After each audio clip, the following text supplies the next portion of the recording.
each of us carries a representation of systems of ideas in our imagination, in our mind. And those ideas are active within us. That's one way of thinking about it. And nobody is a 100% repository of all woke ideas.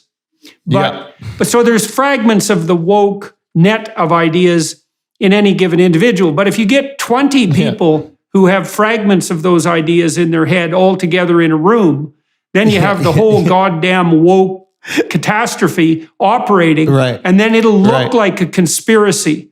And then you can take 20 different people, each of whom have fragments of the woke nonsense in their head, and put them in a different room. They'll come up with the same decisions. There are these webs of ideas that, and in some sense, each of us acts as a neuron in a neuronal web when we're together in a group. And so then things look conspiratorial, but it's a consequence of the working out of the internal logic of systems of ideas. And so, and then it might be that each individual actor is fundamentally only concerned with not being held accountable for ever making any kind of mistake, which is a hell of a way to live your life. Certainly no way to live your life if you're a comedian or a man for that matter. Maybe not even a woman, not even. That should make me popular. It was an interesting thing for me to see how it kind of manifested. And I think that there is like an opposite version of that, because now I've seen like the conservative woke pop up. Are you familiar with this? What are you referring to?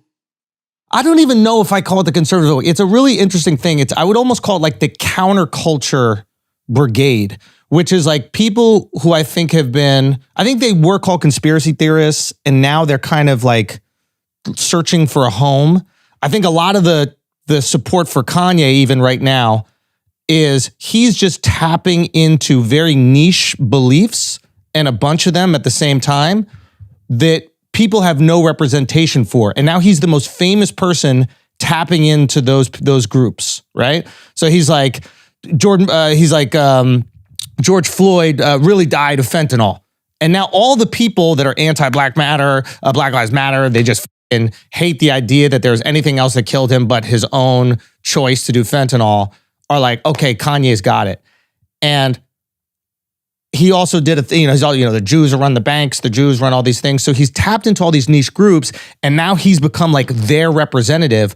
But what I've noticed about these groups is that like, they're so scorned by maybe being lied to by the mainstream media or whatever it is, that their personality or identity has almost become the rejection thereof.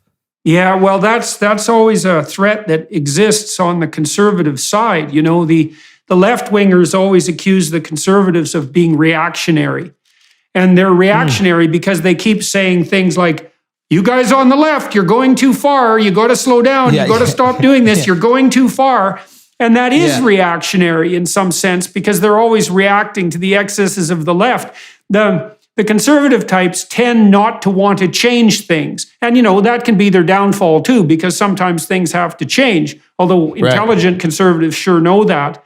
But it's hard for the conservatives to come up with a vision and to unite themselves because, well, first of all, they tend to stand for tradition, and it's not that easy to articulate traditional norms.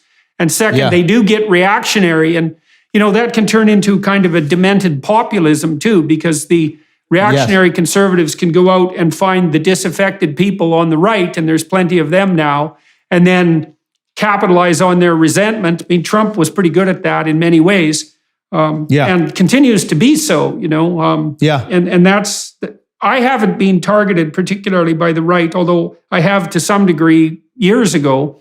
When I first rose to whatever degree of notoriety I have now, a lot of the disaffected types on the right were also hoping that I'd be their guy. And same thing happened to Dan Crenshaw, the congressman, because he kind of he's got that evil right-wing supervillain appearance, if you in some sense. And they were kind of hoping he'd be their man, and he wasn't. And he actually gets targeted more by the conspiratorial right than he gets harassed by the left, which is quite the accomplishment on Crenshaw's part. And he's a perfect example because it's almost like this group of people who have felt so rejected by everything. I'm talking about the extreme conservative. We need another term for it. Like, I don't like how liberal and conservative, it's too binary, because I don't even see like the extreme. That's a woke thing like, to say. Yeah, right. Now we're talking. Yeah, good work, Andrew. Yeah, you see, you fell right into the clutches of that system of ideas. I know. It's I know. too It happens every non-binary. time. They get me. Yeah. But it's like, because I've seen the way that they went after Crenshaw when he disagreed, I think, about like gun rights or something like that. He was their champion as long as he said everything they agree with. And the second he diverted from their beliefs, he no longer was useful. And this happened to me. I didn't even know that this like cluster of people existed in this like organized way. But like, I did a rant where I went after Kanye, and I thought it was kind of a pretty easy thing to do. Here's a billionaire that said some awful things. I'm going to roast him with jokes. This is what I do. I think we can make fun of billionaires. I think they're okay to make fun of. And there was this like onslaught of comments about people saying, you got it wrong. It was, it's fentanyl that killed George Floyd. You got it wrong. The Jews do run the banks. They do these things. And I'm like, what is this group of people? And why are they so organized and hateful? And why is Kanye their new guy? And I started DMing some people that were like trashing me. And I was just like, explain like what you're upset about to me. I don't understand. Like, we're just making fun of like a really rich guy that said some awful things. And the reaction that every single one of them said was so funny. They're like, look, Kanye's an idiot, but he's right about these things. And they're basically saying anybody who agrees with me and is famous, I'm going to ride for, as long as they agree with me. And second they divert. The problem with social media is that you have to hear from people like that.